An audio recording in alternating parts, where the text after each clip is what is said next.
Muy bien, muchas gracias, Mijal. Gracias. Muy bien, hoy Muchas voy gracias. a compartir este, algo que, digamos, es de otra persona, pero a su vez voy a ir agregándole elementos personales de mis lecturas y de lo que vengo, digamos, en el proceso compartiendo con ustedes junto con Marcelo, que en términos generales coincidimos un poco en el enfoque de lo que queremos transmitir. Y en otro punto se une también con lo que ya Joel viene transmitiendo a través de estos 10, 12, no sé cuántos años en que está este grupo que comenzó pequeño en la casa de él y que luego se fue ampliando y ahora ya está en el stream, ¿no? O sea que cualquiera que tenga el link puede entrar, así que se ha ido abriendo. Y eso va abriendo también un poquito los enfoques, por eso de tanto en tanto vamos tocando diferentes temas que todos ayudan a ir comprendiendo un poco más la cultura hebrea, que es la que nos interesa, por lo menos de mi parte, entender, y fue para mí la bendición de haber conocido a Joel en su momento y ver cómo él nos ha ido ayudando a hacer un puente entre la lectura desde de un judío, de la lectura del Nuevo Testamento desde un judío, ¿no? ¿Y qué es lo que hoy vamos a compartir una vez más? Hoy vamos a hablar de un capítulo de este libro que se llama Jesús se mantenía kasher, de un libro más amplio, se llama Los Evangelios Judíos, la historia del Cristo judío, de Daniel Boyarín. Y para introducirme, quiero mencionar estas frases, que es un poquito enredada, pero para mí eh, tiene profundidad para comprender un poquito de las dificultades que tenemos en nuestra lectura de la Biblia, ¿no? Esta es una frase de un autor, se llama John Yoder, y él dice así: si pudiéramos liberarnos de pensar que lo que dice la Biblia consiste en que dice cosas con las cuales estamos de acuerdo, podríamos liberarnos también para escuchar más claramente lo que realmente dice, en lugar de creer porque dice lo que nosotros ya pensábamos de antemano. Y les voy a contar una breve anécdota de una conversación que me tocó hace muchos años, charlando con una psiquiatra. Ella me dice: nunca leí la Biblia, pero yo me supongo, me dice, que la Biblia no dice tal cosa. No voy a mencionar a qué se refería porque nos distraería un poco del tema. Y cada vez que lo he contado mencionando se arma lío. Y yo le dije: no, ¿cómo que la Biblia no va a hablar de eso? Le dije yo. Y empecé a buscar y no encontré en ningún lado que dijera lo que ella decía que no decía, porque no estaba, realmente no estaba. Después, casualmente vino al poco tiempo alguien conocido mío y me dice: ¿dónde puedo encontrar sobre este tema versículos así que hablen en la Biblia? Y le digo: mirá, yo ya los busqué y no lo encontré. No, no puede ser, me dice así. Y otra vez al tiempo me viene y dice: tenías razón. Y tiene que ver con esto. Eh, ya después de tantos siglos de tener una conciencia cristiana, y aunque no lo hayamos leído la Biblia, por ahí pensamos que la Biblia dice tal cosa porque está en nuestro ambiente cristiano, por llamarlo de una manera, ¿no? Y se ha ido transmitiendo a través de, no solo de la Biblia, se transmite en las novelas, en los libros, en la televisión, en las películas, en todos lados se transmiten ideas, frases, conceptos de la Biblia que pueden estar o no en la Biblia. Esa es la cuestión, ¿no? En el caso este que la doctora me decía, ella suponía algo. ¿Por qué? Porque ella lo configuraba diciendo, es un libro que tiene tantos años, de 2000 a 3000 años, entonces es muy probable que este tema no se lo haya tocado de esta manera en esas épocas. Esa era la concepción de ella. Y como ella estaba sacada de lo que uno supone como cristiano, de lo que la Biblia debe decir, tenía más razón que yo, ¿no? A pesar de que yo había pasado por un seminario, ¿no? Entonces, la síntesis de esto es que tenemos la invitación a leer la Biblia con una mente más abierta y dispuesta a aprender, en lugar de leerla para confirmar nuestras propias creencias, ¿no? Es la tendencia, ¿no? Eh, buscar versículos, especialmente en el mundo que yo me muevo, que es el evangélico, de buscar versículos que confirmen lo que uno piensa, ¿no? Y hoy vamos a ver como un ejemplo de esto el capítulo 7 de Marcos, los primeros 23 versículos, ¿no? Pero antes de entrar en eso, quiero mostrar otra cosa que también por allí no tenemos en cuenta. Este es una página del Nuevo Testamento, como estaba en los primeros siglos. No puedo saber exactamente de qué época es pero es así. Lo saqué simplemente porque es así la manera de escritura. Fíjense que todas están en letras mayúsculas, en letras grandes, y todas seguidas las palabras. O sea que lo que hoy nosotros podemos leer en nuestro idioma, con palabras separadas, con puntos, comas, signos de pregunta, etcétera, no estaban.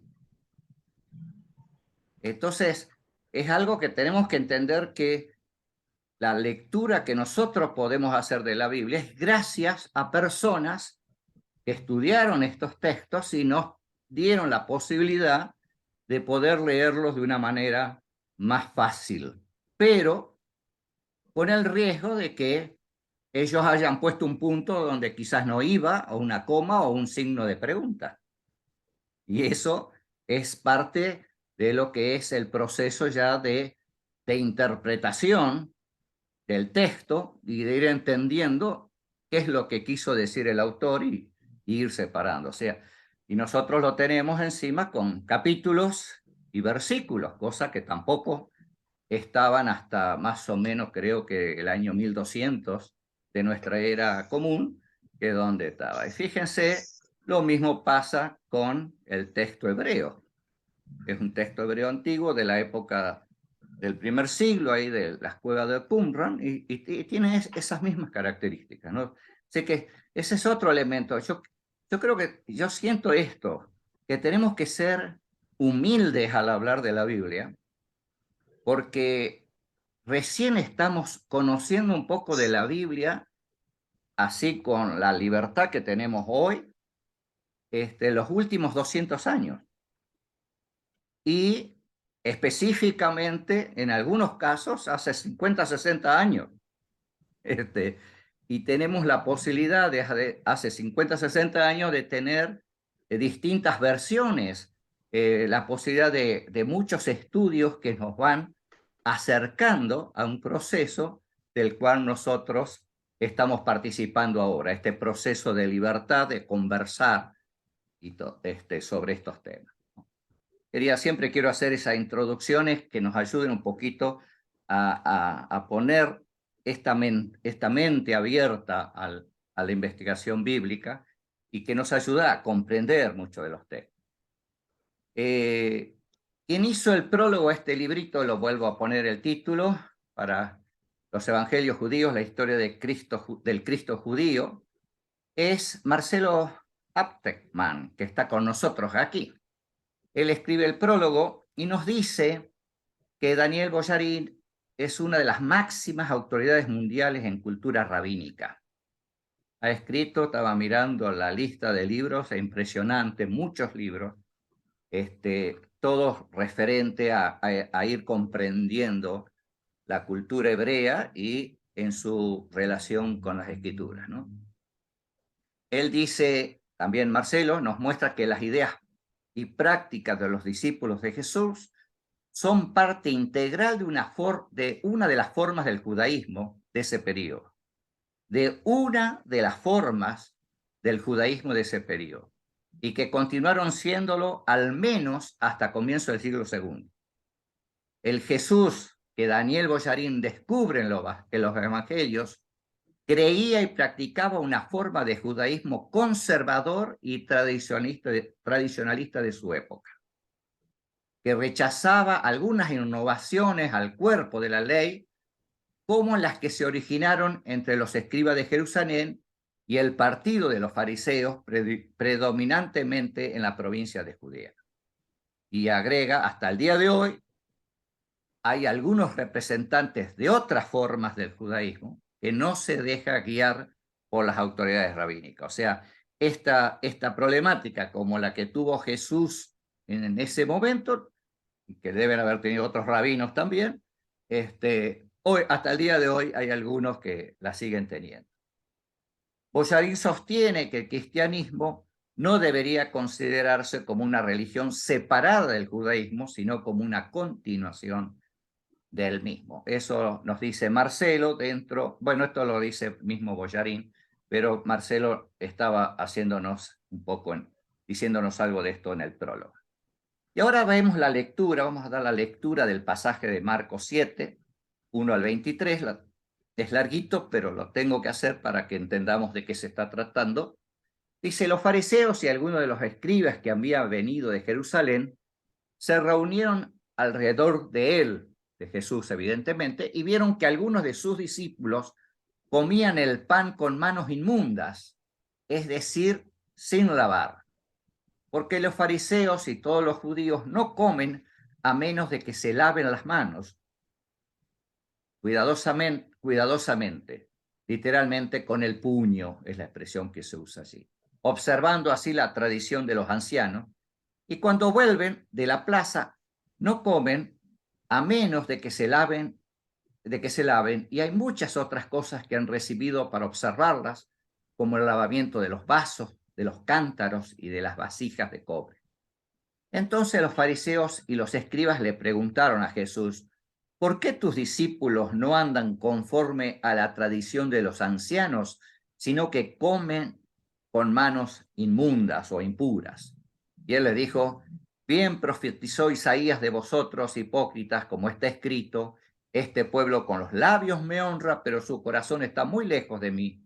Mas en vano me rinden culto, enseñando como doctrinas preceptos de hombres. Dejando el mandamiento de Dios, dice Jesús, sigue con Jesús, os aferráis a la tradición de los hombres. También les decía, astutamente violáis el mandamiento de Dios para guardar vuestra tradición. Porque Moisés dijo, honra a tu padre y a tu madre, y el que hable mal de su padre o de su madre, que muera. Pero vosotros decís, si un hombre dice al padre o a la madre, cualquier cosa mía que con pudieras beneficiarte es corbán, es decir, es ofrenda a Dios, ya no le dejáis hacer nada en favor de su padre o de su madre, invalidando así la palabra de Dios por vuestra tradición, la cual habéis transmitido y hacéis muchas cosas semejantes a estas. Y llamando de nuevo a la multitud, les decía, escuchadme todos y entended. No hay nada fuera del hombre que al entrar en él pueda contaminarlo, sino que lo que sale de adentro del hombre es lo que contamina al hombre. Si alguno tiene oídos para oír, que oiga. Y cuando dejó a la multitud y entró en la casa, sus discípulos le preguntaron acerca de la parábola. Y él les dijo, ¿también vosotros sois tan faltos de entendimiento? ¿No comprendéis que todo lo que de afuera entra al hombre no le puede contaminar? Porque no entra en su corazón, sino en el estómago y se elimina, declarando así limpios todos los alimentos. Y decía, lo que sale del hombre, eso es lo que contamina al hombre, porque de adentro del corazón de los hombres salen los malos pensamientos, fornicaciones, robos, homicidios, adulterios, avaricias, maldades, engaños, sensualidad, envidia, calumnia, orgullo e insensatez. Todas estas maldades de adentro salen y contaminan al hombre. Un poco lo que origina el tema de hoy es esta frase, declarando así limpios todos los alimentos. ¿Por qué? Lo digo ahora porque no lo voy a decir tanto después, porque este autor, Daniel Boyarín, él entiende que muchos cristianos a través de los siglos han interpretado esta frase, declarando así limpios todos los alimentos, como que ya no había que cuidarse de alimentos impuros. Y ya vamos a analizar que el pasaje no está diciendo eso, sino está diciendo otra cosa. En primer lugar, la ocasión, tenemos que verlo. Algunos de sus discípulos de Jesús comían el pan con manos inmundas. Esa es la ocasión. Es decir, los fariseos ven que los discípulos no se lavaban, no hacían el ritual de lavado de manos antes de comer. Y entonces, más adelante le van a preguntar a Jesús, ¿por qué tus discípulos no andan conforme a la tradición de los ancianos? Es decir, esa es la ocasión, no es el tema de los alimentos en sí. El tema es el no haberse lavado las manos antes de comer. El tema de discusión es entonces que Jesús va a insistir que observando así la tradición de los ancianos, lo marca Marcos como parte de su redacción, y luego Jesús lo va a insistir de nuevo. Y aquí es el punto que el autor nos ayuda a comprender el pasaje. Él dice que hay dos maneras de ver las escrituras o el ver las prácticas de estas, del cumplimiento de la ley. Una tiene que ver con el lado de mirar la ley en sí, la ley de la Torá para ellos, como aquello que está prohibido explícitamente en la Biblia, en el Antiguo Testamento, en la parte de las leyes del Antiguo Testamento. Esas son las leyes de la Torá, esas son inmutables. Pero hay otras leyes que tienen que ver más con la tradición, y esas son las que Jesús está refutando, no la Torá en sí. Y esa es la parte que en nuestra lectura cristiana a veces no podemos captar de lo que está expresando. Y fíjese que Jesús lo va a decir dos veces. Habla, no andan conforme a la tradición. Los fariseos dicen, ¿por qué no andan conforme a la tradición de los ancianos? A esta parte de la mirada de la ley es la que ellos están mirando. Entonces, lo que exigen es, los fariseos en este caso, es que ¿por qué no comen a menos de que se laven las manos? Eso es la cuestión, ¿no? Si antes no han derramado agua sobre el hueco de sus manos, dice una traducción. La puse porque la verdad que me llamó la atención, es la única traducción que encontré que exprese un poco la idea de lo que significaba esa expresión, que algunos la traducen como el puño. Cuando lo vi hace un ratito, vimos el pasaje, yo le puse entre paréntesis el puño.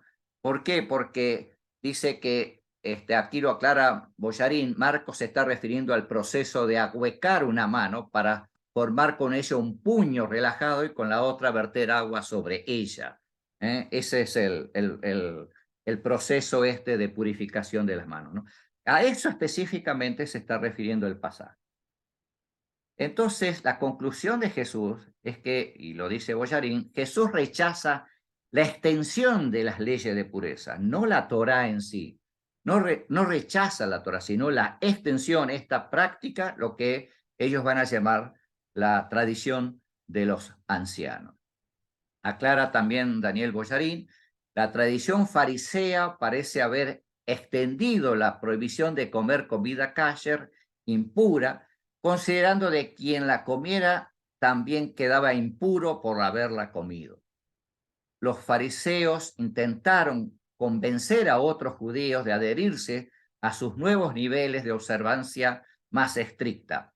Aquí Boyarín también hace referencia a esa otra frase cuando Jesús dice, ustedes recorren el mundo para ser un prosélito, dice que se refiere probablemente a esto, a que los fariseos, al menos este grupo de fariseos, tenía esa intención de que todos trataran de ajustarse a esas leyes de pureza extendidas más allá de lo que la Torá decía, ¿no? Y en este caso también Boyarín cita a Martín Gutmann y dice que Jesús o Mateo en otro pasaje de los evangelios estaba atacando a los fariseos por la avidez con la que trataban de persuadir a los otros judíos para que se adhirieran a la halajá farisaica. Por eso instituyeron la práctica de la purificación ritual de las manos, echando agua sobre sus manos antes de comer, de modo que sus manos no volvieran impuro al pan. Y lo mismo hicieron, como dice el texto de Marcos, con otros utensilios, ¿no? Entonces aquí volvemos otra vez. ¿Por qué se molesta Jesús? Y Jesús dice, porque dejando el mandamiento de Dios os aferráis a la tradición de los hombres. Él hace la diferencia entre la Torá y estas otras leyes que la tradición fue agregando. Y pone como ejemplo esto del Corbán, es decir, esta práctica de que si uno decía, estos bienes son Corbán, o sea, son para Dios, entonces invalidaban así el hecho de que pudieran ayudar a sus padres, que era lo que la palabra de Dios estaba diciendo. Y como conclusión de esta parte, pongo una frase también de Boyarín que dice, Jesús acusa aquí a los fariseos de haber abandonado el sentido lato, perdón, ahí me olvidé una L, el sentido lato de la Torá, o sea, el significado principal, la que requiere que los judíos provean para sus progenitores añosos.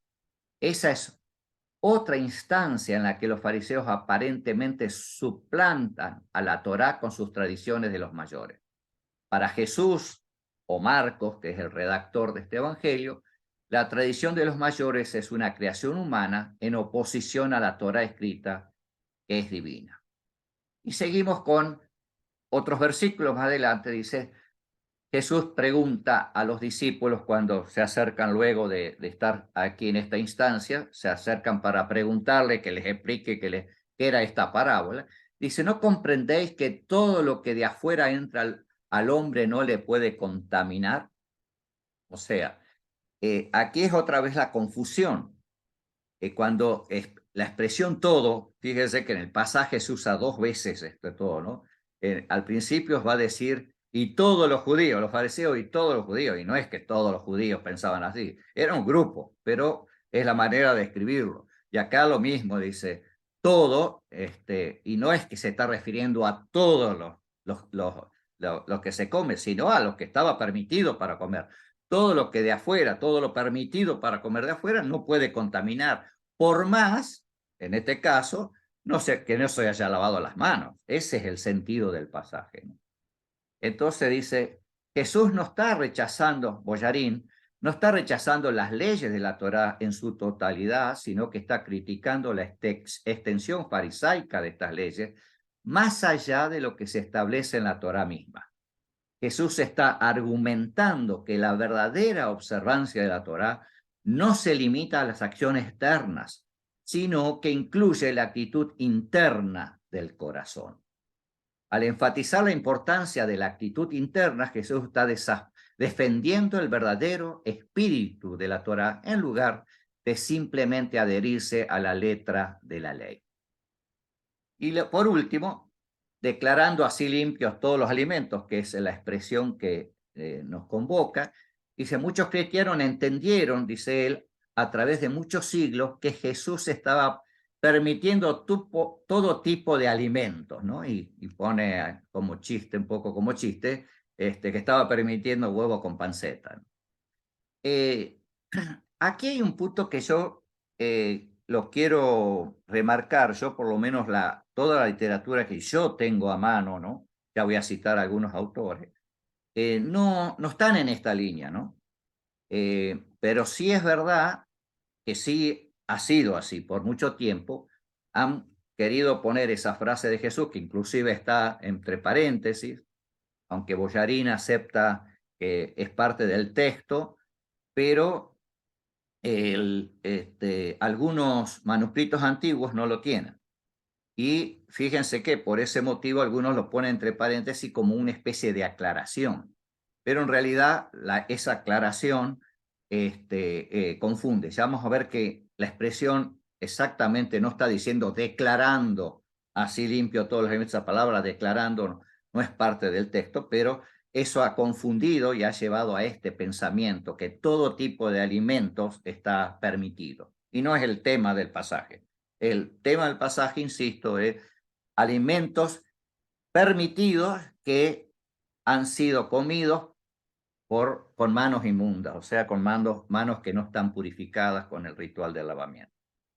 Jesús no se puede, digo yo ahora agrego, estar contradiciendo a sí mismo porque él mismo ha seguido cumpliendo las leyes, este tipo de leyes. ¿No? Él no estaba en contra de estas leyes, sino estaba en contra de, insisto, en estas leyes extendidas, como nos aclara, o podríamos decirlo en otras palabras, como lo ha dicho el mismo Daniel Boyarín, en sintonía con lo que el sentido principal de la Torá tiene, ¿no es cierto? Que generalmente tiene que ver con la compasión, la misericordia, la justicia, que Jesús muchas veces también va a decir. Y aquí quiero dar un ejemplo del libro de Hechos, que ya lo hemos mencionado en otras oportunidades. Vuelve a surgir este tema en el libro de Hechos capítulo 15, cuando se dice que se abstengan de cosas contaminadas. Y ahí menciona algunas de las cosas contaminadas. Y aquí le quiero poner una frase para ver de uno de los autores que yo constantemente miro. Uno un libro, un comentario de Hechos de los Apóstoles, de un teólogo, pero a la vez historiador, Justo González, y él dice eso, fíjense qué claridad que tiene. Para ellos, hablando del grupo de judíos apóstoles que estaban reunidos, lo que estaba sucediendo no era, como muchas veces se piensa hoy, que algunos de entre los judíos estaban dejando el judaísmo para hacerse cristianos. Porque esa es nuestra lectura siempre, cuando leemos, ya pensamos que todos son cristianos ahí en el sentido como lo tenemos hoy, y bueno, entonces aquí había que discutir qué leyes hay que cumplir para ser cristianos, ¿no? Una cosa por el estilo. O quiénes se van a ir del cristianismo, o quiénes se van a permanecer dentro del cristianismo. Están pensando en términos de cristianismo. Dice, lo que estaba sucediendo era más bien que algunos de entre los gentiles se estaban añadiendo a Israel. Entonces la pregunta no era como hoy, ¿cuánto de la ley hay que obedecer para ser cristiano? Que es lo que nos planteamos un poco hoy. ¿Tenemos que obedecer la ley? ¿Cuánto de la ley tenemos que obedecer? Nos preguntamos. No, esa no era la pregunta. La pregunta era más bien, ¿cuánto de la ley hay que obedecer para vivir en medio de Israel? Porque los que están siendo invitados a participar a Israel son los gentiles. Y sigue diciendo él, el propósito de la decisión no es decirle a los cristianos gentiles que ya la ley no cuenta. El propósito es más bien encontrar un modo mediante el cual los cristianos gentiles puedan allegarse a los judíos sin violar la conciencia de estos últimos. Concluyendo, y aquí voy poniendo algunos también otros autores. Para los cristianos, esto significa que la observancia de la ley de la Torá no se limita a cumplir ciertos rituales o acciones externas, sino que implica un cambio interno y una transformación del corazón. Y eso está expresado muchísimas veces en el Antiguo Testamento, en forma muy particular en los profetas.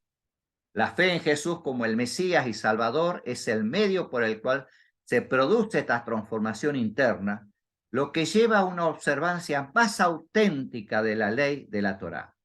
Por lo tanto, la enseñanza de Jesús no está en contradicción con la ley de la Torá, sino que profundiza en su verdadero significado y propósito.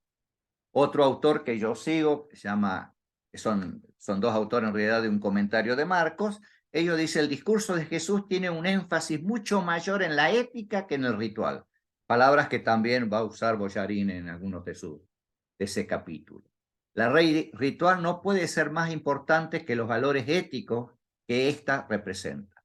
Lo que entra en la persona y lo que sale de ella lo que indica una prioridad en la ética y la moralidad. Sigue diciendo estos mismos autores, la transgresión de la ley de Dios no consiste solamente en violar las reglas externas, sino en corromper el corazón humano. Jesús no niega la validez de la ley de la pureza, sino que la coloca en su justo lugar, como un medio para reflejar el carácter de Dios y no como un fin en sí mismo. Y aquí agrego algo con respecto a la traducción, que les mencioné antes de ese versículo 19, que es el que nos convoca, eso de que Jesús declara que todos los alimentos son limpios, ¿no? En la traducción interlineal griego-español de Francisco La Cueva, Jesús no hace una declaración explícita sobre la limpieza de los alimentos, sino que está respondiendo a una pregunta específica sobre si comer con manos no lavadas hace que alguien sea impuro o no. Por lo tanto, en esta traducción Jesús está explicando que la impureza no viene de lo que se come, sino de otras cosas como la maldad del corazón. Ese es el sentido del pasaje.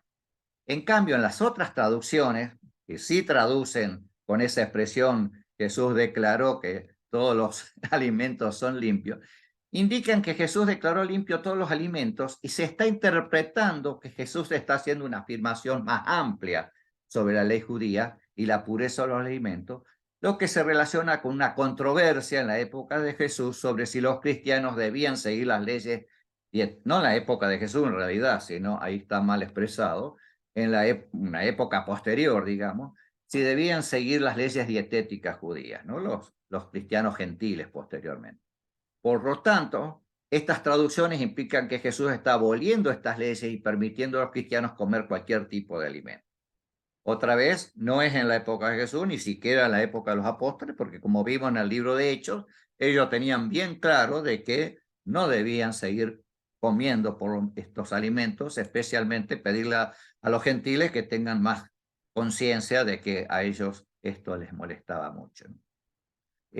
Otro rabino, el Jacobo Neusner, que ya he mencionado en otra oportunidad, en su obra Judaísmo en Marcos, comenta lo siguiente sobre este tema. Dice, Jesús argumenta que la pureza de las manos, por ejemplo, es irrelevante. La pureza ritual es un asunto privado y no afecta a los demás. La pureza moral, por otro lado, es un asunto público y afecta a la comunidad. Otro autor católico, Raymond Brown, en un comentario de Juan, dice, Jesús está preocupado por el hecho de que el énfasis de los fariseos en la pureza ritual ha llevado a descuidar la verdadera pureza, la que tiene que ver con la actitud del corazón y la práctica de la justicia.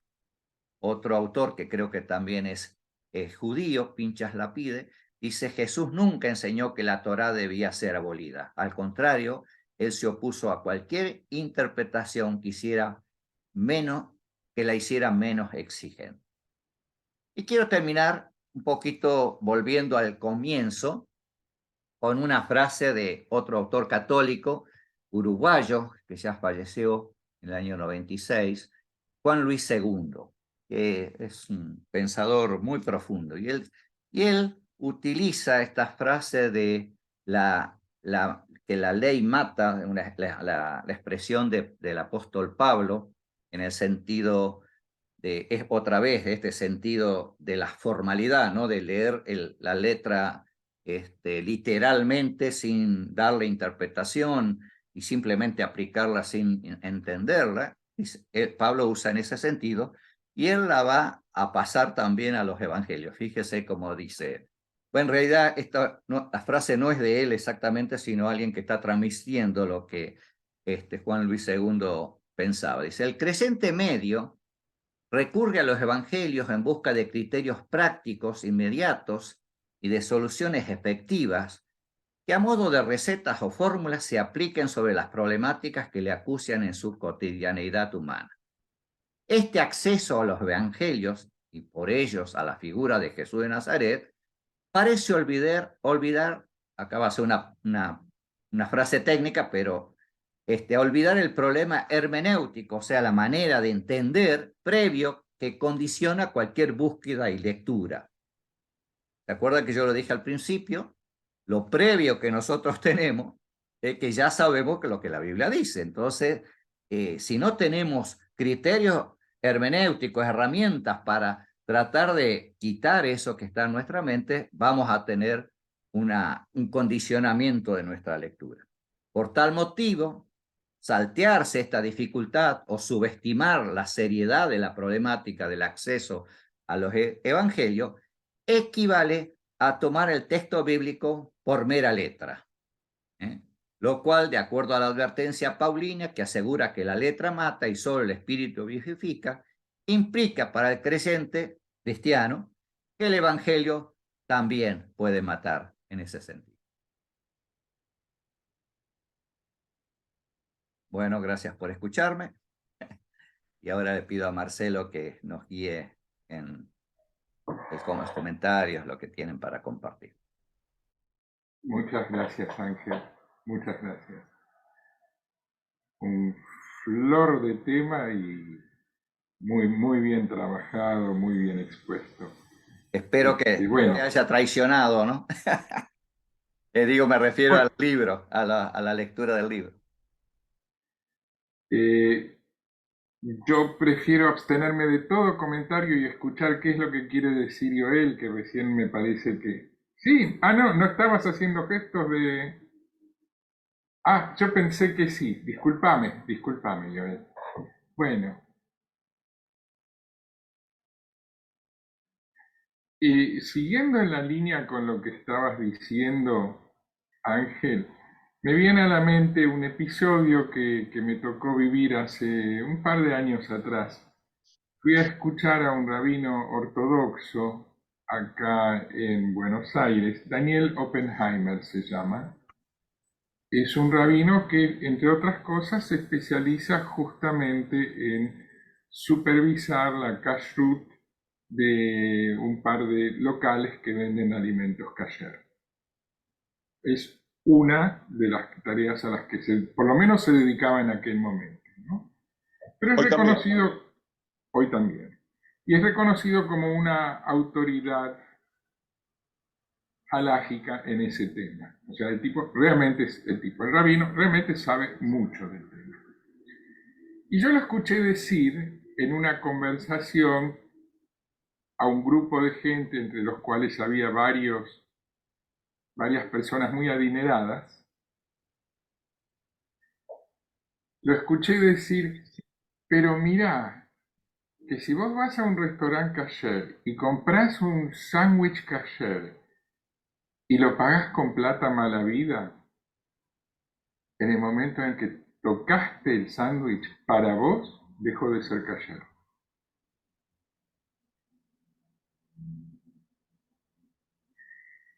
¿Por qué cuento esta anécdota?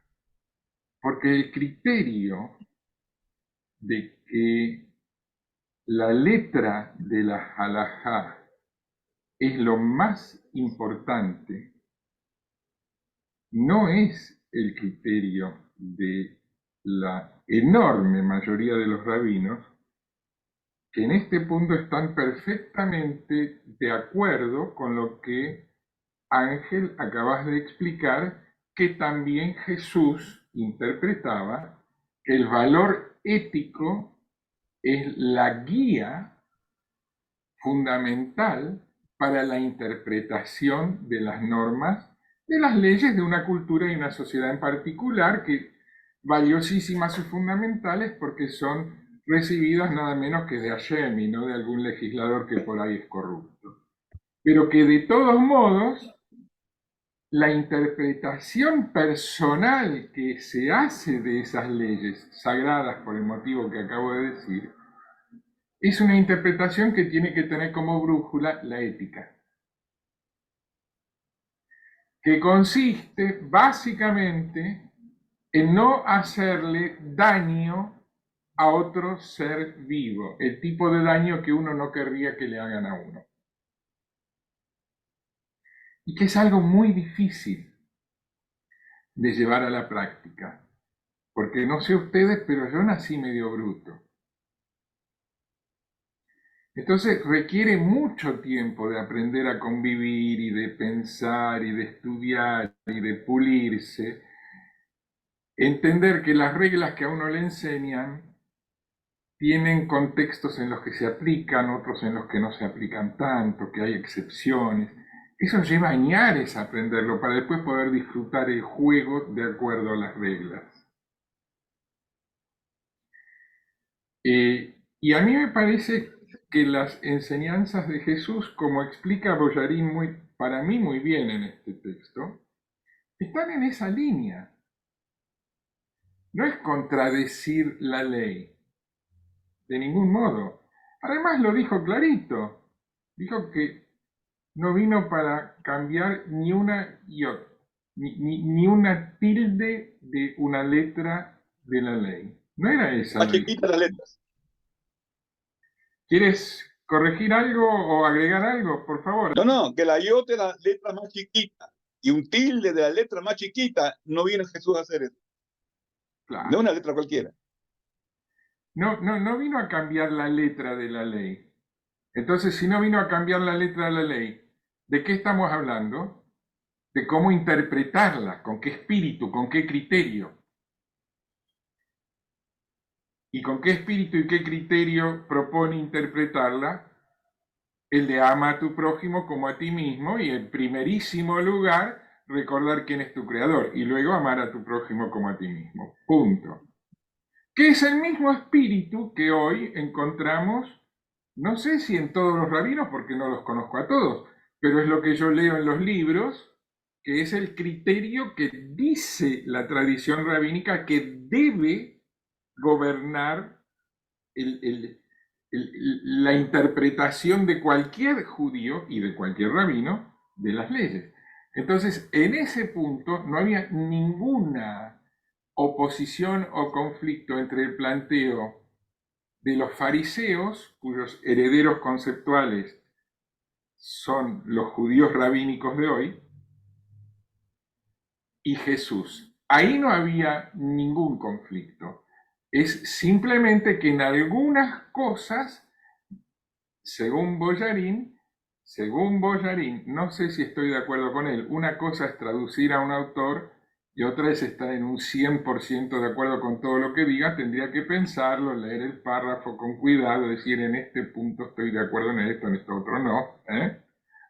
Pero según Boyarín, Jesús era en algunas cosas más conservador con relación a la halajá que los fariseos con los que él discutió en su época y que interpretaban la ley así, cosa que era expresión de una parte del movimiento fariseo, pero nada más que eso, dice Boyarín, que era más conservador que algunos fariseos con los que discutía estos temas.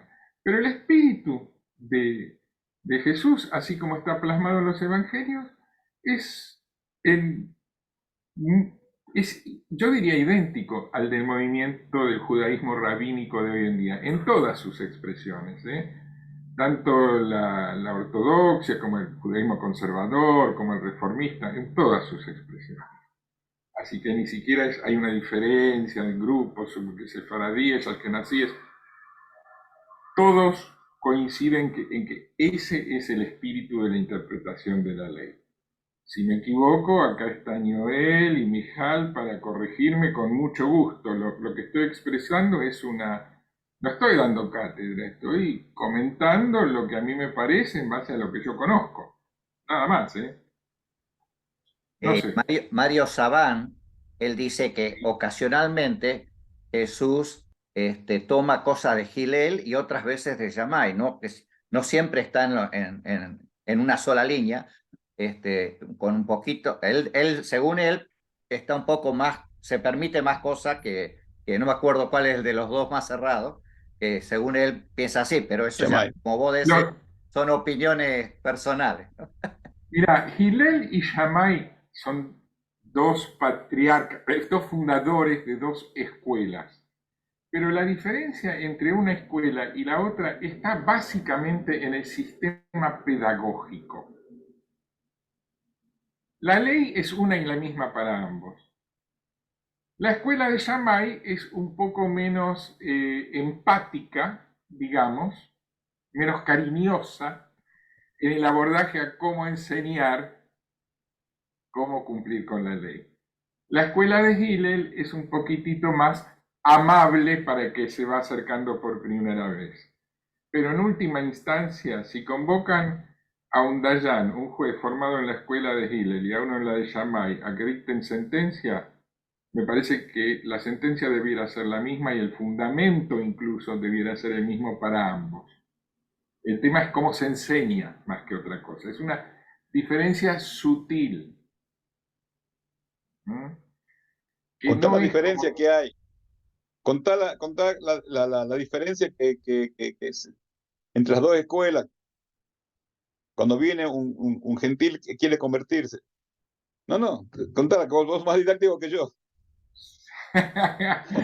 Bueno, gracias, es una buena idea. Hay una anécdota que cuenta, o por ahí la quiere contar Mijal si tiene ganas, así. Yo encantado, bueno, después te quiero escuchar, Mijal. Sí, la conozco, que viene un gentil y entonces va a la escuela de Shammai, que era, digamos, el más dogmático, el más, ¿no? Que tenía esta expresión tan adusta. Y el gentil le dice, bueno, quiero que me enseñes Torá en lo que yo tardo en estar parado en un pie. Entonces llama, ay, salí de acá, anda. Es como que no puede perder tiempo en nimiedades. Entonces va a la escuela de Hillel y le hace la misma pregunta y Hillel le dice, bueno, ama a tu prójimo. No, perdón, le dice, no hagas lo que no te gusta que te hagan a vos, y seguí estudiando. Y ponete a El resto estudiar. es comentario. El resto es Ahí comentario. Claro, donde la sería el ama a tu parte... prójimo como a ti misma, pero bueno, desde otra óptica didáctica, diciendo no le hagas al otro lo que no te gusta que te hagan, que sería una explicación del ama a tu prójimo como a ti mismo, más didáctica.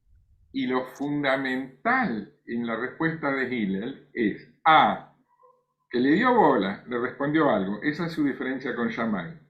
Bueno, ahí puso en práctica el ama a tu prójimo como a ti mismo, o sea, Exacto. no es una nimiedad. Si alguien viene a acudir a vos a pedirte algo y vos tenés el don de ser más didáctico y de prestar atención y a ver qué necesita, te está haciendo una enseñanza en sí misma, claro. Misericordia. Sí, Así sí. es. Y Pero después le además, dice, no haga tu estu- prójimo lo que no quiere que te hagan a ti. Perdón. eso que después le dice, cuando le dice el resto es comentario, agrega, ve y estúdialo. Claro, ahora La anda a estudiar. última frasecita, ve y estúdialo, es la verdadera respuesta. Claro. Porque la primera respuesta, ¿qué hacemos con eso? Nada si no estudias cómo hacerlo. Es como si vos le dijeras, bailar el tango, le explicás a alguien, mira, bailar el tango, vos querés que te lo explique en un minuto, te lo explico, muy fácil. Claro.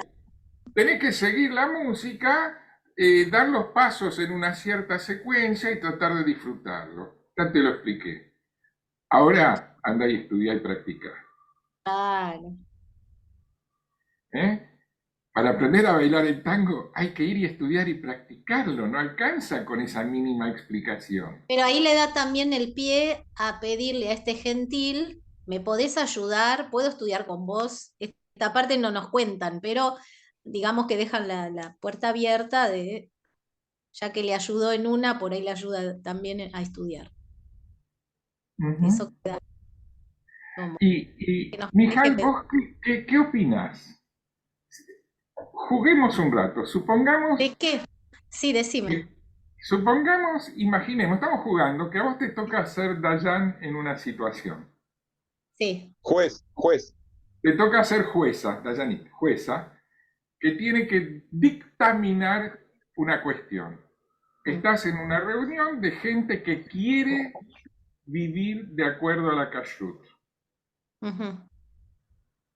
Y entonces se sientan varios a la mesa, dicen la verajá y empiezan a comer. Y alguien dice, che, pero aquel no se lavó las manos. Y entonces comienza una conversación sobre el tema. O, perdón, no es una mala persona que habla sobre el prójimo, no. Es alguien que dice, uy, Me olvidé de lavarme las manos. Ah, ese es otro tema. Sí, sí, sí. Me Claro, que olvidé no de lo hizo a lavarme las propósito. manos y ya comí lo que Ah, ya comió. dije la verajá sin lavarme las manos y ya comí algo.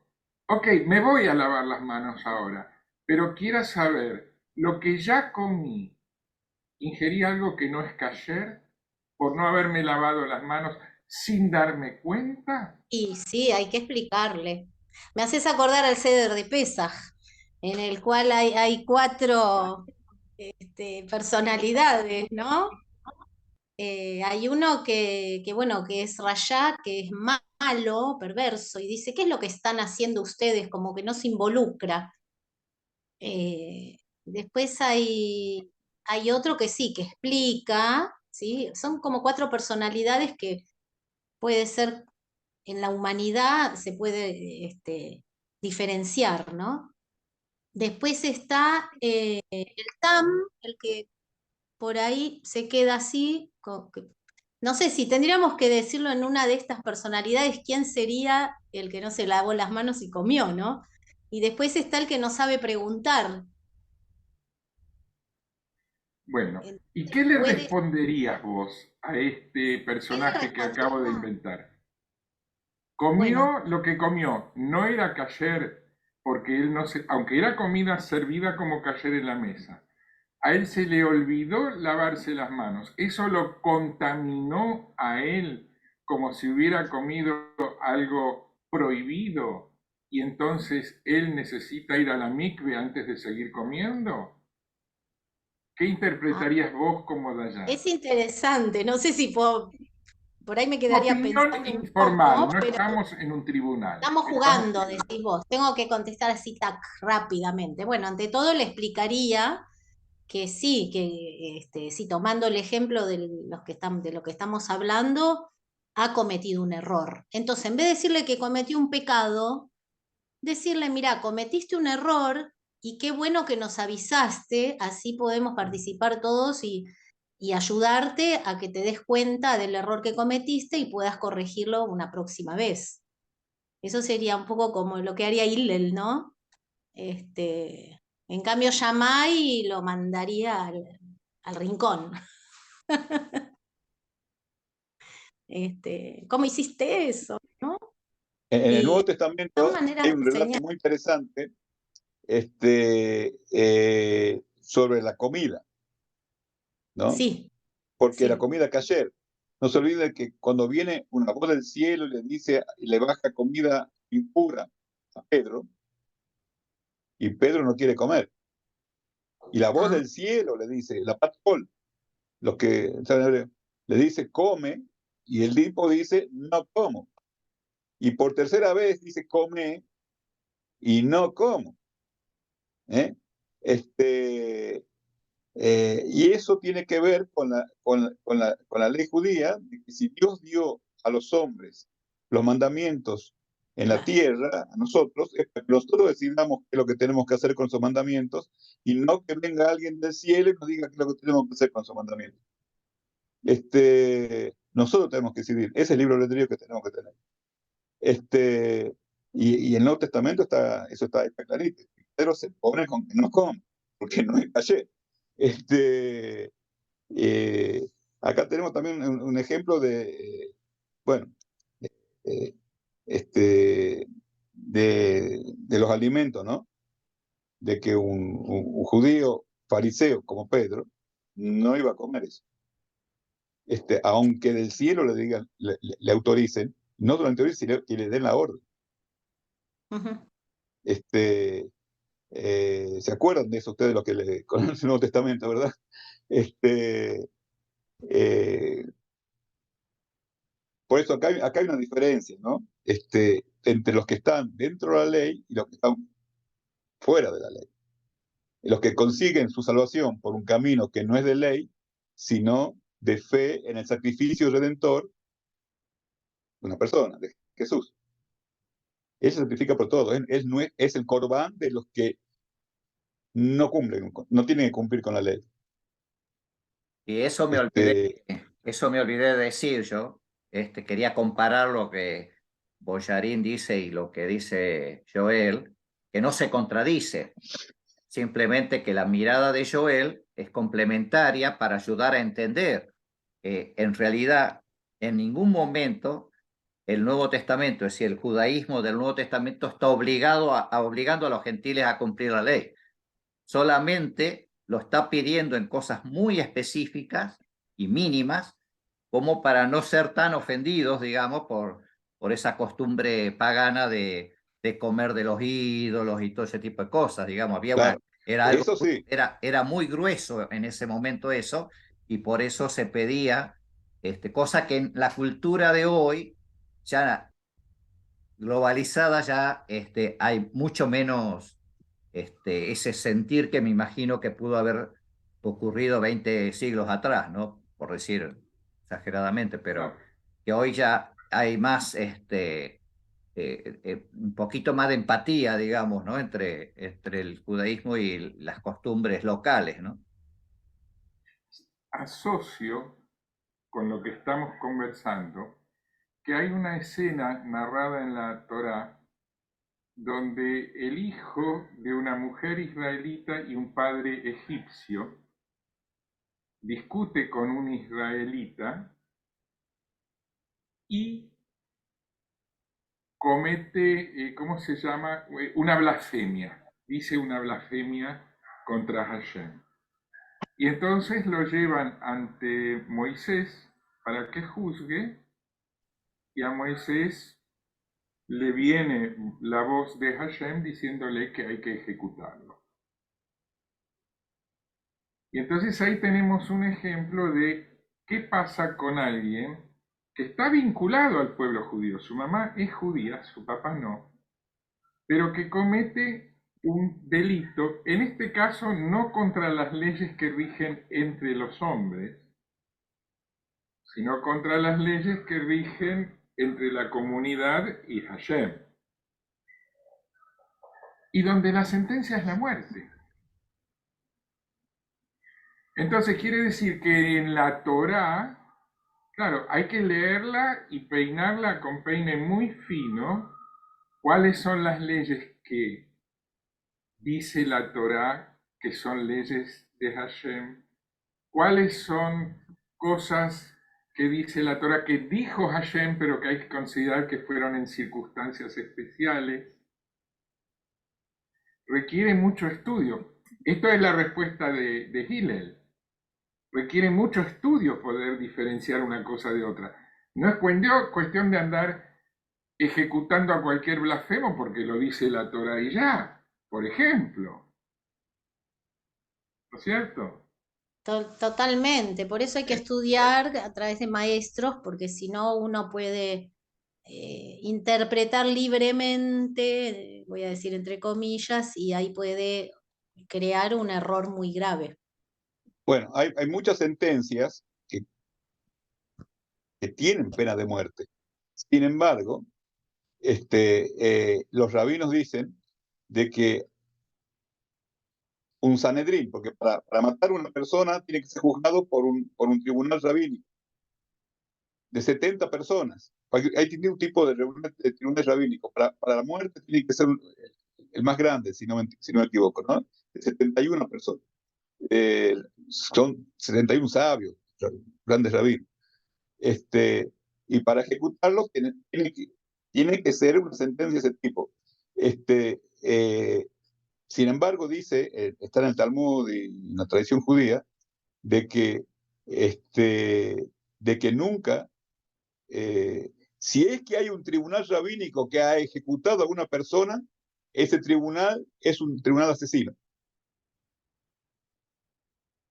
Es decir, que no, si bien está en la ley, no hay que llevarla al extremo de ejecutar a alguien. Como pasó en el caso de Esteban, ¿verdad? En el Nuevo Testamento. No sé si lo conocen, el tema es que ya es, que tampoco no merecía la pena de muerte, porque no hizo nada para tener la pena de muerte. Pero, porque por ley estaba dentro de la ley. Pero ese es otro tema. de cualquier manera está prohibido ejecutar cosas que están permitidas por la ley. Es decir, no están prohibidas, sino que no se hacen. Y si se llega a hacer, es un tribunal criminal, se le llama. Y tribunales criminales que yo sepa no hubo. En la tradición judía no hubo casos de ejecuciones. En el caso, vamos a ver el caso es otro tema. Algún día podemos hablar del tema de la muerte de Jesús, ¿no? ¿Y qué pasó ahí? Pero, ¿y quién lo sentenció a muerte? ¿O cómo que se cocinó esa muerte? ¿Quién lo hizo? Pero ese es otro tema. Eh, eh, bueno, dejemos el tema ahí, no nos extendamos más. Pero con respecto a, quería poner acento ese en el tema ese de las penas de muerte, de sentencias tan drásticas, ¿no? Bueno, adelante. Yo quisiera saber qué opinan Viviana Hack, Muriel, Mirta Dantur, Teresita Infante, porque, dale, Muriel, adelante. ¿Qué reflexiones te Yo que despierta esta conversación? estoy buscando, que todavía no lo encontré, cuando Jacob pelea con el ángel, ¿no? Y es tan fuerte, lucha y con tanta perseverancia porque él iba a salir, iba a cruzar y se iba a ir con toda su familia y iba a estar acompañado de Yahweh, pero él estaba que no sabía. Entonces esa duda que él tuvo y pasó por la zona donde es la casa, ¿no? Donde él se acuesta en esa piedra, se recuesta, bueno, que es el lugar donde estaba Yahweh y toda su familia celestial. Y él lo notó. Entonces, quiero relatarlo, leerlo bien de acá y ahora se me pasa de largo. Entonces el ángel lo ve fuerte y le toca la zona de la cadera y ahí es donde o sea, se queda encogido. Y de ahí en más queda rengo, medio rengo. Pero hasta ahora, ¿no? En ninguna parte de las escrituras dice que no, el animal no se debe comer de ese sector del trasero, sino que fue impuesto por una tradición de alguno que no sé cómo fue, porque esto es una tradición verbal, no está escrito. Yo me refiero a lo impuro con respecto a los animales, ¿sí? En Levítico, cuando les va indicando qué animales pueden comer, Levítico 11 era, sí, Levítico 11, bueno, yo me inclino más sobre esa impureza con respecto a la comida. Y con respecto a Jesús, cuando lo querían atrapar y no sabían de qué manera flaquearlo, él tiene él es Dios, es el Hijo de Dios, y no puede dudar nunca, él está hablando de la palabra. ¿Qué sale del hombre, de su corazón? ¿Sale bondad, amor o maldad, hipocresía? Se refería a eso.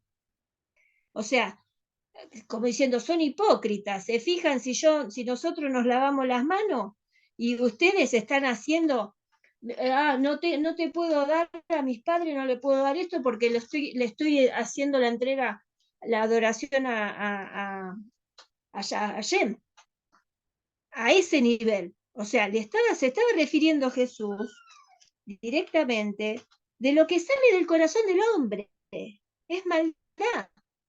No sale amor, y eso es lo que envenena, eso es lo que es impuro. Lo que sale, porque la lengua es el mal, y lo que tenemos que dominar es la lengua. Y hay que pensar, para no ser mala persona, hablando, ¿sí? Enjuiciando, siendo hipócrita, y yo me doy vuelta y hago otra cosa. O sea, acá en el versículo que leyó Ángel es muy claro.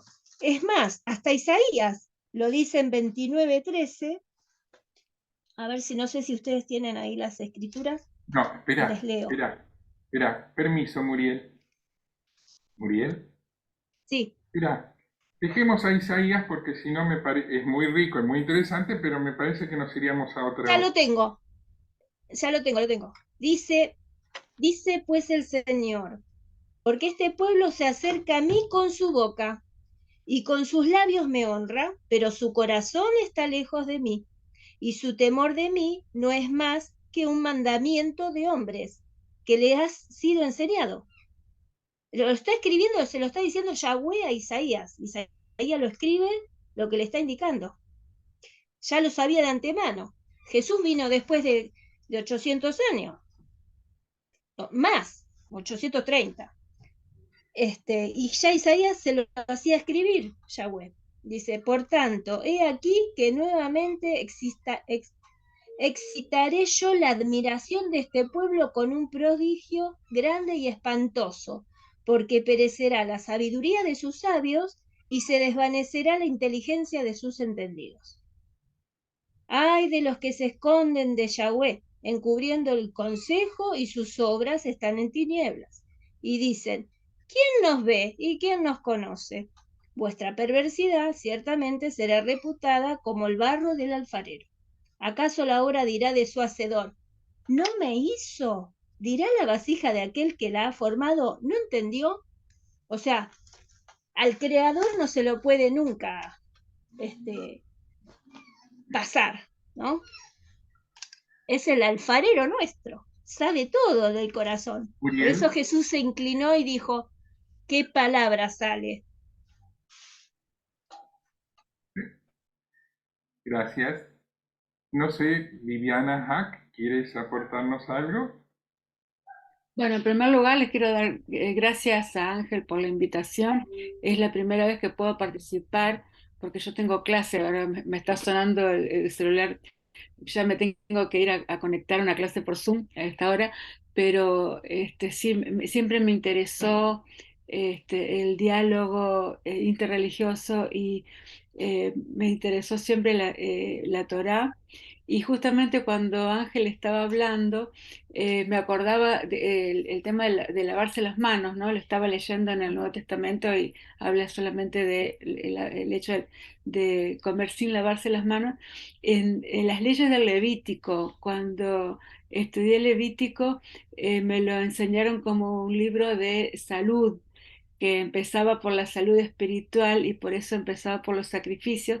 Y entonces si lo entendemos como un libro bueno que Dios da para la salud de su pueblo, entonces no nos hacemos tanto problema porque si la impureza ritual de la mujer después del parto, a cuántos días, confiamos en que todo eso preservó a su pueblo en el desierto y también posteriormente, ¿no? Las leyes sanitarias que hicieron bien al pueblo. Entonces, mirándolo desde ese lado, como algo bueno que dio Dios, me parece que por ahí algunas discusiones se hacen menos relevantes porque justamente vemos que es algo bueno para la salud de la persona. Incluso hoy mismo yo me acordaba de lavarnos las manos, ¿no?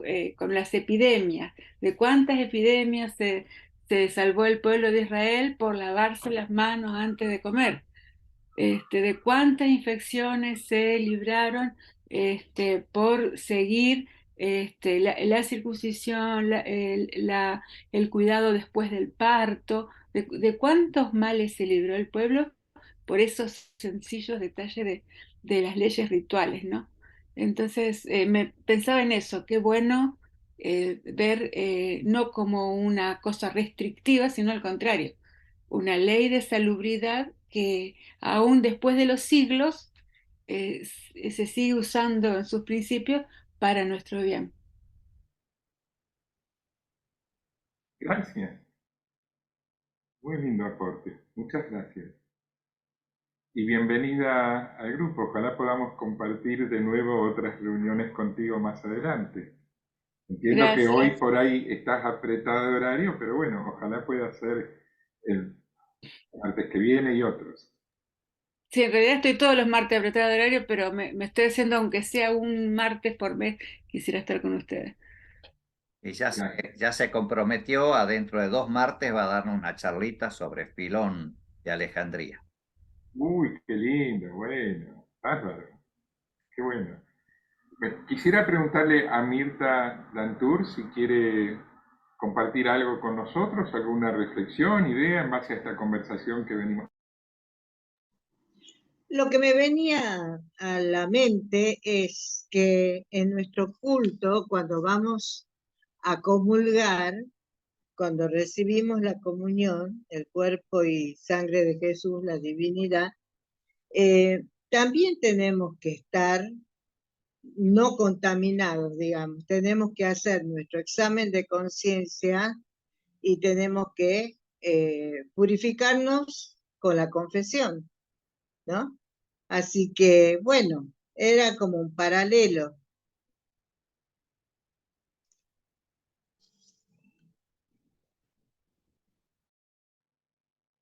Muy bueno, muchas gracias. No sé, Pimpa, si tienes ganas, creo que tuviste problemas para conectarte antes, ¿no? Sí, he tenido un poco de problema y al medio también se me congelaba la imagen. Yo solamente quería decir, hay una parte en la charla de Ángel que, que ha sido muy ilustrativa y muy buena, que se habla del cristiano medio, que intenta a través de la Biblia tener una respuesta en en sus situaciones cotidianas. Creo que era algo así, Ángel, o yo me equivoco.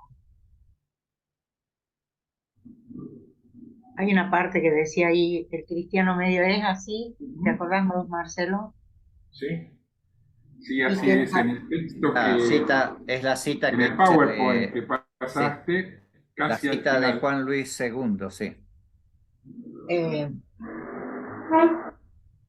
a mí, yo soy esa, una de esos cristianos medios, digamos, en el sentido de que, aunque parezca mentira, cuando yo era chica o era joven, casi la Biblia era algo prohibido. Yo me educaba en colegio religioso y no se pedía la Biblia. Este, Ni te cuento algún tipo de libro de la Biblia, como el Cantar de los Cantares, por ejemplo, o algo así. Es decir, que nosotros hemos tenido acceso a la Biblia ya prácticamente siendo jóvenes casadas o recién casadas o algo por el estilo. Y entonces resulta muy duro a veces. ¿Qué levantas la mano, Marcelo? No, no, es que me aparece en pantalla que Viviana Hack se estaba despidiendo, entonces, perdón que Ah, interrumpí con el gesto, pero le no, hice no, no, así, no, no. no. Es que me gustaría que hables después. Sí. Este, eh, yo me acuerdo de alguien así muy católico que decía, padre Larrañaga, que ustedes lo deben haber recontra oído hablar del padre con sus talleres de oración y vida, que los católicos teníamos la Biblia en la mano y no sabíamos qué hacer con ella. Y lo decía él, pero así, bien directamente. Y me parece que eso es lo que a mí me preocupa. En las interpretaciones, en estas que no llegamos o yo no llego, y creo que como yo, muchísimas personas, mucho más jóvenes que yo, ni digo yo sola con esta edad que tengo, eh, no llegamos a, a buscar realmente qué es lo que se nos quiere decir o a ver o a intentar ver cuál es la verdad dentro de esto, porque sí, ¿cómo se llama? El objetivo es como que me diga algo para mi vida cotidiana, que me diga algo mi vivir continuo. Y por eso creo que una de las cosas que más se nos achacan a los cristianos, y creo que con razón, es que lo que más nos cuesta es la coherencia. Porque la coherencia de la mente, del corazón y de las manos, es decir, de lo que pienso, de lo que siento y de lo que hago. Porque no es fácil,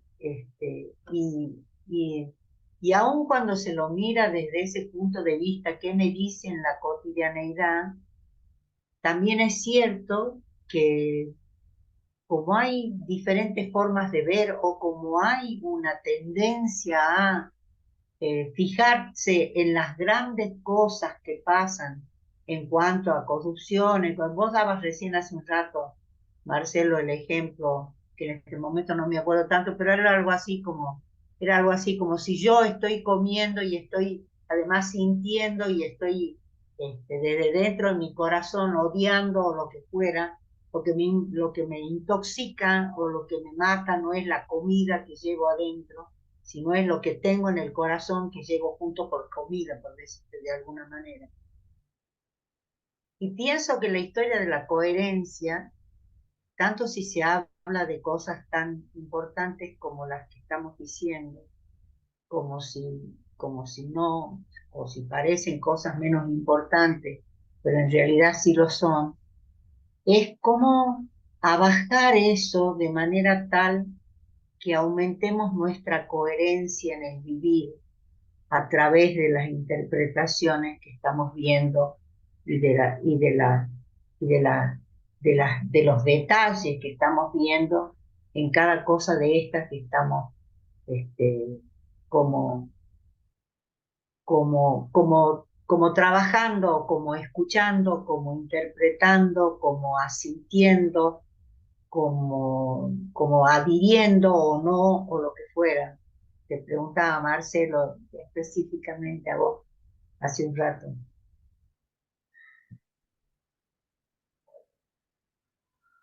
Ya.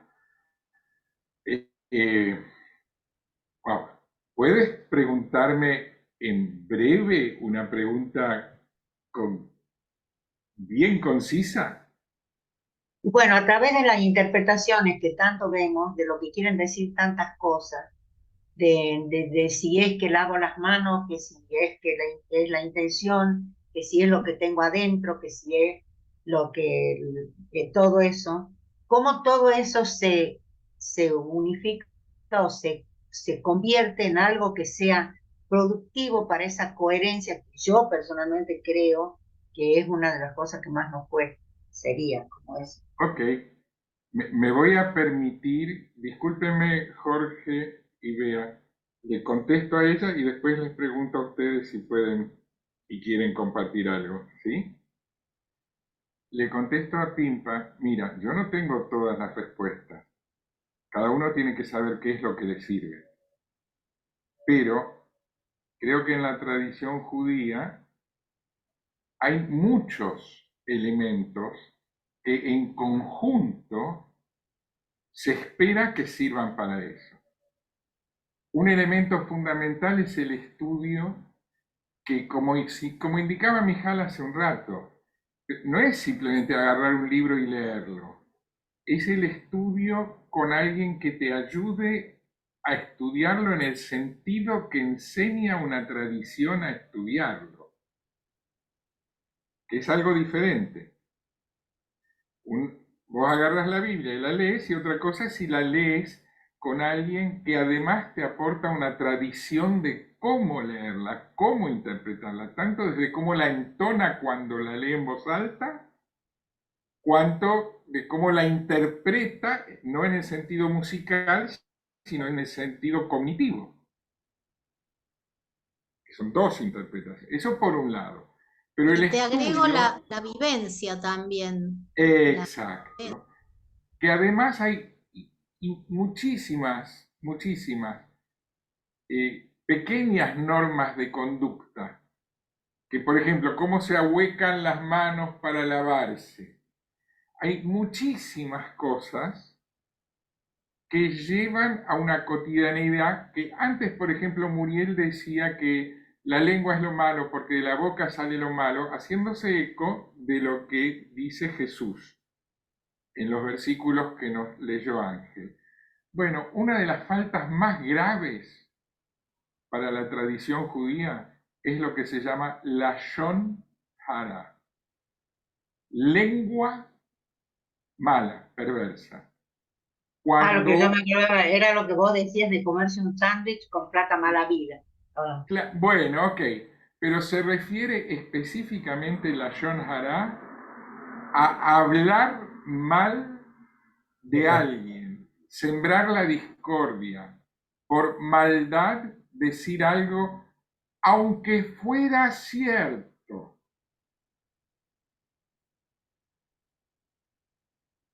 Pero hacerlo con intención de hacer daño. Esa es una de las peores faltas que una persona puede cometer. Y entonces, cuando forma parte de una cultura, vos empezás a contestar, no sabés, lo vi comiendo un sándwich de jamón y queso en la esquina al rabino. ¿Sabés qué te van a contestar? Nada, pero van a saber que en vos no pueden confiar nunca más. Al rabino no le van a decir nada, pero vos tenés la Shon Hara. Eso es una cultura que sirve para transmitir los valores. O sea, no es solo el estudio ni las costumbres. ¿Entendés? Entonces, ¿qué es lo que le sirve a cada uno? Depende de dónde viene, de cuál es su historia, cuáles son sus costumbres de vida, sus creencias, con qué discernimiento vino equipado, cuánto lo pulió. Por eso no hay una respuesta única. Pero básicamente la respuesta de la tradición judía es estudiar, como dijo Hillel. Estudiar cómo hacerlo. Eso es lo que da coherencia.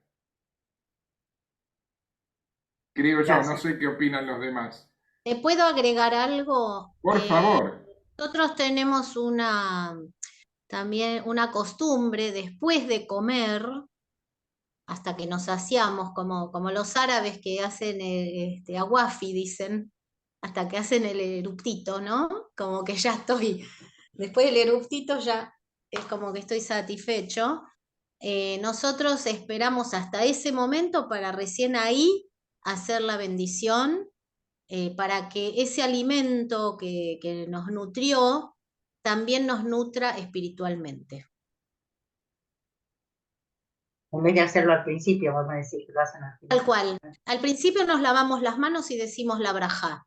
Comemos, nos satisfacemos y después agradecemos porque Dios siempre nos da de comer hasta satisfacernos a nosotros y a los animales también. Y eso lo agradecemos. A todo ser viviente, dice la brajá. La bendición. Que no deja que se mueran de hambre, digamos. Da el alimento a todo ser que creó. Gracias. Jorge y Bea, ¿tienen ganas de aportarnos algo? Por ahí tuvieron dificultades en la conexión de internet. No, la verdad que me ha abierto mucho la mente lo que acaba de, digamos, la exposición que ha dado y el tema que ha dado, porque me hacía falta saber cómo hay que leerla la Biblia, ¿no es cierto? Por lo menos la parte nuestra, qué es lo a interpretar lo que dice, pero de una manera ética, este, para no herir a los demás o no cometer errores, ¿no es cierto? O sea, ha estado bastante buena la charla y sobre todo después la que ustedes comentaron en todos estos minutos y realmente me vino muy bien para saber cómo encararla la Biblia de aquí en más, porque generalmente uno la lee y por ahí no interpreta bien lo que quiere decir, entonces deja pasar y no se instruye en el tema. Y bueno, yo creo que ahora va a haber que darse más tiempo en la lectura para poder interpretar bien lo que nos quiere decir Jesús. Y yo agregaría lo que decían, que realmente no es solo leer la Biblia e interpretarla, sino también vivirla, que haya una coherencia de vida con lo que se dice y con lo que se hace.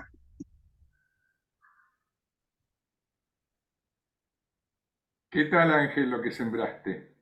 Bien, y yo agregaría algo del apóstol Pablo, que él habla que el conocimiento envanece si no hay amor, ¿no? Así que ese elemento del amor, sí, eso que hablamos hace un rato, que hablaba Mijal hace un buen rato atrás, el elemento de la misericordia, que si en lo que yo estoy leyendo, estudiando y todo, no me transmite a mí esa capacidad de tener amor hacia el otro, de comprenderlo, de aceptarlo, todo a pesar de sus errores, algo perdí en el camino, ¿no? Es el elemento para mí sustancial, ¿no?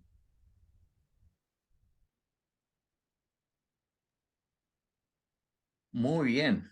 Ya nos hemos recontrapasado de horario hoy, pero se ve que gustó al Sí, tema, señor. así que me alegro Muchísimas mucho. gracias, Ángel. Muy buena exposición. Nos estamos viendo el martes que viene, no sabemos con qué, probablemente con una charlita de Marcelo, de esas que tiene siempre bajo la manga.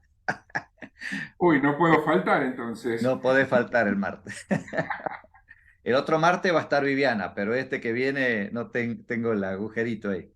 Y estoy esperando Bueno. respuestas de algún otro. Así que oren para que pueda encontrar gente que quiera exponer. Le Muy bien. quería decir a Hasta luego. Timpa que le cuesta tanto, sí, están así los católicos. Todos los católicos están casi toda la mayoría de las personas en la Babia no saben qué hacer con las escrituras. Están ahí ancladas y no se pueden abrir. Pero no se Bueno, pueden abrir digamos que los cristianos en general, Sí, pero no solamente los católicos. los evangélicos están todo el tiempo con las escrituras. Se las saben todas de memoria, la cantan en las iglesias, pero solamente se dedican al nuevo. Ahí están medio cluecos, no leen el antiguo, que es una pena. Pero el católico tiene toda, desde el inicio hasta el final. Y no las abren, no saben, y bueno, vos decís, ¿cuál es el objetivo? El objetivo está en los evangelios, en todos los que vos quieras leer. Muriel. Yo abrí el de Lucas Sí, sí. y vi Muriel, perdón un que te versículo. interrumpa. No, discúlpame. Ya nos estábamos despidiendo. Sí. Recién. Entiendo No, que le te contesto quieres cuál tocar. es el objetivo. Dicen que un buen cocinero es el que deja a sus comensales con ganas de más. Así que Bueno, quedémonos con la es gana el de reino seguir de el Dios, martes que viene. el reino ¿Puede de ser? Yahweh. Chau.